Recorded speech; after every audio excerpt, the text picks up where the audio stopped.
Hello नमस्कार, मी सुप्रिया नवीन एका ब्लॉगमध्ये आपलं मनापासून स्वागत करते। तुम्हाला आजचा दिवस सुखाचा, आनंदी आणि आरोग्यदायी जाओ। तुम्ही जी काही स्वप्न पाहिली असतील ती सगळी स्वप्न तुमची पूर्ण होत।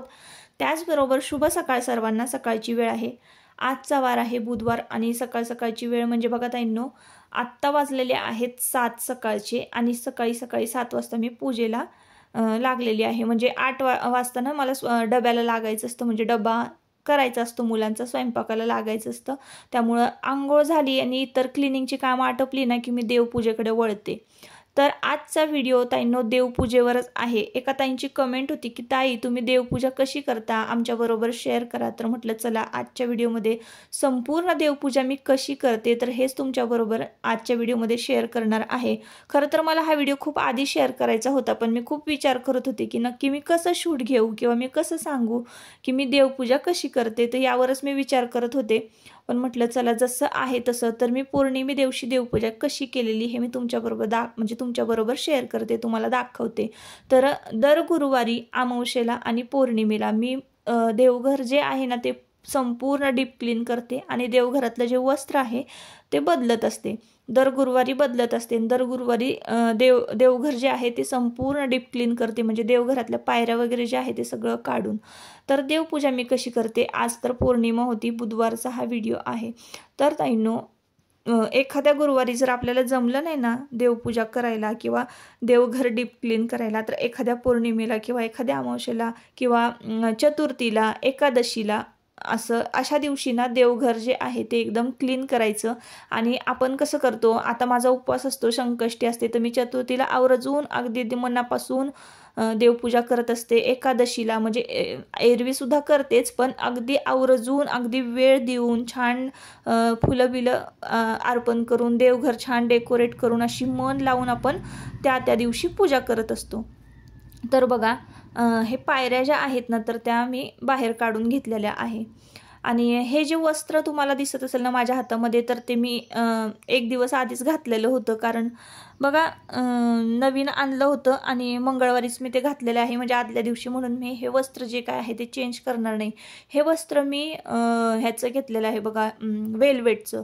आणि वेलवेटच्या वस्त्रावर ना छान असं सोनेरी बुट्ट्या आहेत, आणि त्या बुट्ट्या आहेत ना त्या सुद्धा अगदी मौसूत आहेत। असं कुठं म्हणजे एकदम डिझाईन असं नाही आहे की त्याच्यावर देवच व्यवस्थित उभे राहणार नाहीत किंवा बसणार नाहीत, असं नाही, प्लेन आहे छान वस्त्र।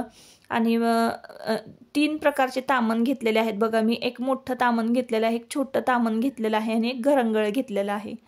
तर त्या घरंगळाच्या भांड्यामध्ये ना संपूर्ण पितळच्या ज्या काही मूर्त्या आहेत तर त्या काढलेल्या आहेत। आणि एका घरंगळ्यामध्ये चांदीचे टाक ठेवलेले आहेत आणि एका तामणामध्ये ना स्वामी महाराजांची मूर्ती। तर मी जेव्हा देव खाली घेत होते ना तेव्हा तुम्ही पाहिलेच असतील। तर आता हे झाडून झटकून छान अशा स्टेप ज्या आहेत ना ते व्यवस्थित लावायच्या। त्याला वस्त्र जे काय आहे ते अगदी व्यवस्थित बसलं पाहिजे, कुठेही चुना घडी वगैरे नको। तर अशा पद्धतीनं बघा मी रोजची देवपूजा करत असते ना, अगदी तुम्हाला आज सविस्तर सांगते। तर तुम्हाला जर अशी देवपूजा करायची असेल ना तर तुम्हाला सुद्धा लवकर उठणं गरजेचं आहे ताईंनो। मी देवपूजेसाठीच खास करून लवकर उठते, कारण मला देवपूजेला ना जवळजवळ अर्धा पाऊण तास तरी लागतो।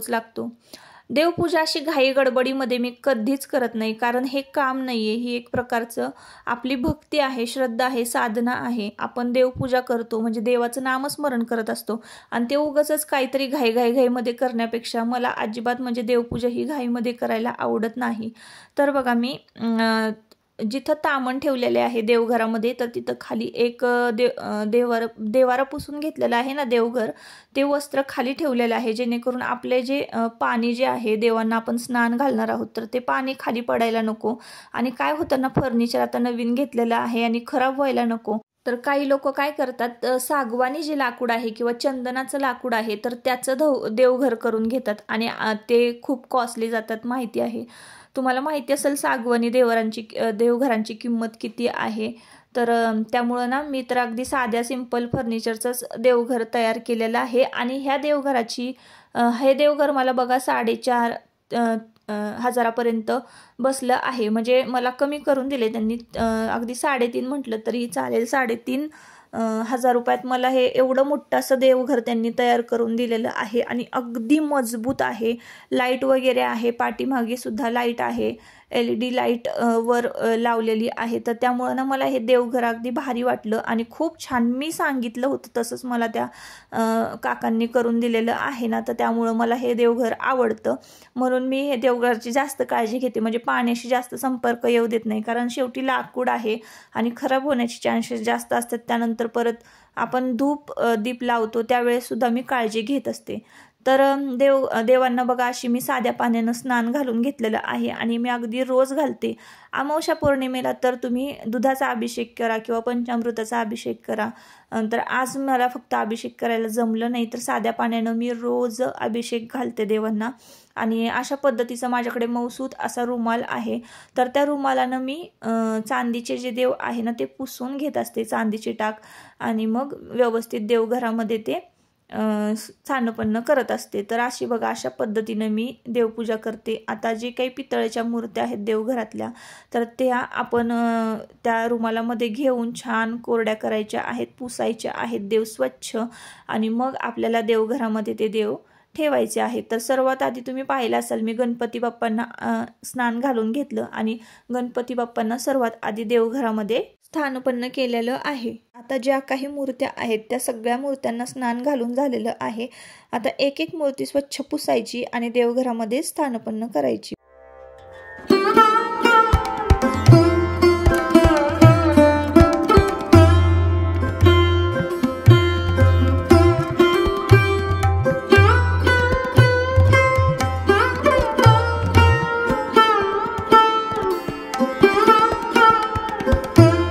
तर आता आपलं देवांना स्नान घालून झालेलं आहे आणि हा रुमाल जो आहे देवघरातलं बघा मी बाजूला काढून घेतला, जेणेकरून जे काही पाणी सांडलं असेल देवांना स्नान घालताना तर ते सगळं त्या रुमालावरच सांडलेलं होतं, अजिबात खाली इकडे तिकडे पसरलं नाही. आता तो रुमाल बाजूला काढून घेतला. हातावर गंधगोळी उघळलेली आहे, तर माझ्याकडे चंदनाची गंधगोळी आहे आणि रोज मी देवांना चंदनाचा म्हणजे गंधगोळी जी आहे ती लावते. चंदनाची गंधगोळी लावल्यामुळं काय होतं, कुंकाचे जे काही डाग आहेत, आता केमिकल युक्त कुंकू येतं तर त्याचे डाग आपल्या जे देवाचे टाक आहेत, मूर्ती आहेत त्यावर पडतात. म्हणून मग काय करायचं, चंदनाची गंधगोळी आधी देवांना लावून घेते मी आणि मग त्यानंतर देवांना त्यावर हळदी कुंकू लावते. असं केल्यानं काय होतं, देव दिसतानाही छान दिसतात, म्हणजे आपण जे हळदी कुंकू लावणार आहे ते अगदी परफेक्ट आणि व्यवस्थित देवाला लागलं जातं, म्हणजे बसतं व्यवस्थित टाकांवर, मूर्तीवर, आणि दिसताना पण देव अगदी छान दिसतात. अगदी म्हणजे परफेक्ट असा मेकअप केल्यासारखे देव आपल्याला दिसतात, अगदी प्रसन्न आणि छान. म्हणून मी बघा गंधगोळी लावत असते आणि रोज लावते ना, त्यामुळं मला पूजेला थोडासा उशीर लागतो. देवांना स्नान घालण्याआधी ना मी हा जो देवघरातला दीप आहे तो प्रज्वलित करून घेतला होता आणि एका कोपऱ्यामध्ये ठेवलेला होता. देवपूजा झाली, देवांना व्यवस्थित जागेवर ठेवलं देवघरामध्ये, की दिवा जो आहे देवघरातला तो मी असा विठ्ठल रुक्मिणीची जी मूर्ती आहे स्वामी महाराजांची, तर त्याच्या बरोबर मधोमध मी हा दीप जो आहे तो लावत असते. आणि त्यानंतर मग आता बघा मी हळदी कुंकू लावायला घेतलेलं आहे. तर सगळ्यात आधी मी गणपती बाप्पांना हळदी कुंकू लावून घेतलेलं आहे. त्यानंतर गणपती बाप्पांच्या शेजारी महालक्ष्मी देवींचं स्थान आहे, कारण सरस्वती माता, लक्ष्मी माता आणि गणपती बाप्पा एका फोटोमध्ये बघितलेलं आहोत आपण. तर गणपती बाप्पांच्या शेजारी माता महालक्ष्मीचं स्थान आहे, त्यामुळं मी ती मूर्ती त्यांच्या शेजारीच ठेवलेली आहे. तर तिथं मी हळदी कुंकू लावून घेतलं. त्यानंतर एका कोपऱ्यामध्ये तुम्ही तिकडे पूर्व दिशेला जिथे हार आहे तिथे एक प्लेट पाहत असाल, तर तिथं मी कासव ठेवलेला आहे. कासव म्हणजे साक्षात विष्णुदेवांचा कूर्म अवतार. तर कासवाची स्थापना कशी करायची हे सुद्धा मी एका व्हिडिओमध्ये सांगितलेलं आहे. तर हे जे आमचे कुलदैवत आहे, टाक जे आहे, तर जे जेजुरीची खंडेराय आणि माता तुळजाभवानी, तर 5 म्हणजे टाक केलेले आहेत आम्ही. तर ते टाक कुठले कुठले तेही मी तुम्हाला सांगते. तर बघा, पहिला जो टाक आहे तो माता महालक्ष्मीचा आहे, कोल्हापूरची अंबाबाई. दुसरा टाक जो आहे तुळजाभवानी आई, आमचं कुलदैवत.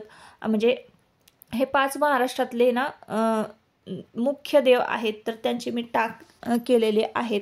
आणि त्या स्वामी महाराजांच्या शेजारी जो टाक आहे तो जेजुरीचे खंडेराय आहेत. आत्ता मी जो हातात घेतला होता तो टाक काळभैरवांचा आहे आणि त्याच्या शेजारी जो टाक आहे तर तो ज्योतिबांचा आहे.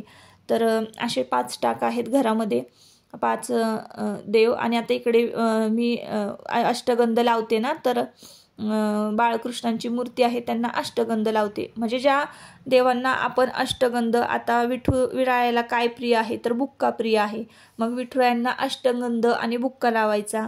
बाळकृष्णांच्या ज्या मूर्त्या आहेत घरामध्ये, 2 मूर्त्या आहेत तर देवघरामध्ये, तर त्यांना अष्टगंध लावायचा. स्वामी महाराजांना अष्टगंध लावायचा. आणि जेजुरीचे खंडेराय जे आहेत तर त्यांना भंडारा लावायचा, म्हणजे हळद लावायची. शेजारी काळभैरवांचा जो टाक आहे त्याला गुलाल लावायचा आणि ज्योतिबांना सुद्धा गुलाल लावायचा. तर स्वामी महाराजांच्या मूर्तीला आणि कासवाचं जी आहे कासव घरामध्ये तर त्याला अष्टगंध लावायचा, स्वामी महाराजांना अष्टगंध लावायचा. परत कुबेर यंत्र आहेत त्याला सुद्धा मी अष्टगंध लावते. तर असं असतं प्रत्येक देवाचे वेगवेगळे जे गंध आहेत, मग ते गंध अर्पण आपल्याला करायला वेळ लागतो, गंध लावायला वेळ लागतो. तर त्यामुळं ना आता मी जो टाक घेतलेला आहे तर तो ज्योतिबांचा टाक आहे, तर त्यांना गुलाल लावलेला आहे. मग त्यानंतर आता इथे स्वामी महाराजांना आपल्याला हे अष्टगंध अर्पण करायचा असतो, अष्टगंध लावायचा असतो. तर अशा पद्धतीने मी पूजा करते ना ताईंनो. तर आज मी बघा फायनली तुमच्याबरोबर माझी पद्धत जी आहे पूजेची ती शेअर केलेली आहे. तर अशा पद्धतीनं ना मी पूजा करते, त्यामुळं मला थोडासा उशीर लागतो. रोज मी अशीच पूजा करते. तुम्हाला एकदा असा नीटनेटकेपणा किंवा असं एकदम छान पूजा करायची सवय जर लागली ना तुम्हाला स्वतःच्याच तुमच्या मनाला, तर तुम्हाला रोज असंच करावं असं वाटेल. आणि म्हणूनच मी कधीच घाई गडबडीत पूजा नाही करत. आता बघा गणपती बाप्पांना फेटा घातलेला आहे, प्रत्येक देवांना मोत्याच्या माळा घातलेल्या आहेत. म्हणजे कसं आपलं देवघर जर देखणं दिसलं ना तर संपूर्ण घराला शोभा येते. आणि म्हणूनच मी बघा अशा पद्धतीनं देवपूजा करत असते. तर प्रत्येक देवांना बघा मोत्याची माळ मी घातलेली आहे. स्वामी महाराजांना सुद्धा मोत्याची माळ घातलेली आहे, गणपती बाप्पांना फेटे, आणि बाळकृष्णांना सुद्धा छानसा नवीन ड्रेस मी कधीतरी घालते. म्हणजे ड्रेस आहेत पण मी घालत नाही, कारण खूप म्हणजे तिथे दाटी वगैरे व्हायला नको. ड्रेस वगैरे खूप मोठे जरा आहेत, आता छोटे ड्रेस मला घ्यायचे आहेत. आता हे सगळं करून झाल्यानंतर मोत्याच्या माळा घातल्या, गंध अर्पण केलं, स्नान वगैरे घातल्यानंतर मग फुलं अर्पण करायची. मग आपल्याकडे आता कुठली फुलं आहेत, मग जास्वंदीचं फुल तर गणपती बाप्पांना आवडतं, मग गणपती बाप्पांना जास्वंदीचं फुल 2-3 फुलं असतील तर मग मी स्वामी महाराजांना सुद्धा वाहते. त्यानंतर चाफ्याची फुलं असतात अधूनमधून, झेंडूची फुलं असतात, मोगऱ्याची फुलं असतात, गुलाबाची फुलं असतात, अशी मखमलीची फुलं असतात. वेगवेगळी फुलं देवपूजेला दररोज असतात. जर तुम्ही माझा दररोज ब्लॉग बघत असाल ना तर तुम्हाला माहिती असेल, कारण मी दररोज माझी देवपूजा जी आहे ती तुमच्याबरोबर सुरुवातीला शेअर करत असते. तर आता चाफ्याची फुलं मी देवांना वाहिलेली आहेत.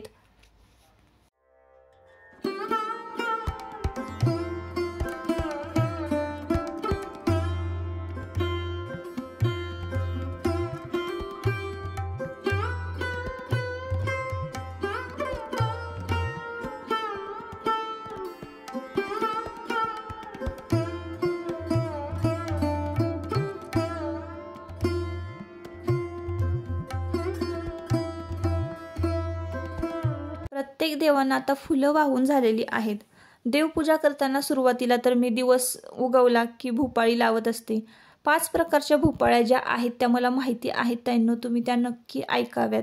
तर एक पहिली जी भूपाळी मी लावते उठी उठी गोपाळा, ती तर इतकी सुंदर आहे ना, तर नक्की तुम्ही ती आवर्जून ऐकावी आणि ती खूप अर्थपूर्ण आहे. त्यानंतर घन श्याम सुंदरा, ती पण भूपाळी खूप खरंच छान आहे.